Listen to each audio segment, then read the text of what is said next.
Aujourd'hui, c'est plus calme que d'habitude. Installez-vous, Anouchka. Pourquoi c'est plus calme? Parce qu'on parle d'une vacheron Constantin, la sainte trinité de l'horlogerie. On a déjà parlé. Regarde, là, tu peux la voir dans son petit aquarium. Là. Regarde comme elle est mignonne. Bon, le plastique, elle est un peu floue, mais on va la sortir. Évidemment, on va la sortir. On vient de rentrer en seconde main une vacheron Constantin historique américaine 1921. Ça sera coupé tout ça.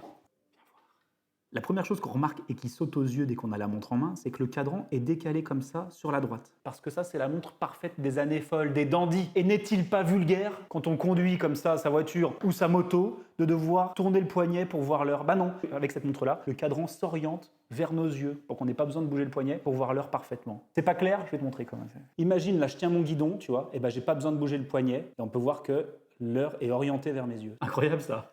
On va y voir les autres détails. On voit que la tige couronne est à midi, mais en réalité dans la moitié supérieure droite de la montre, et que la montre est intégralement en or 18 carats.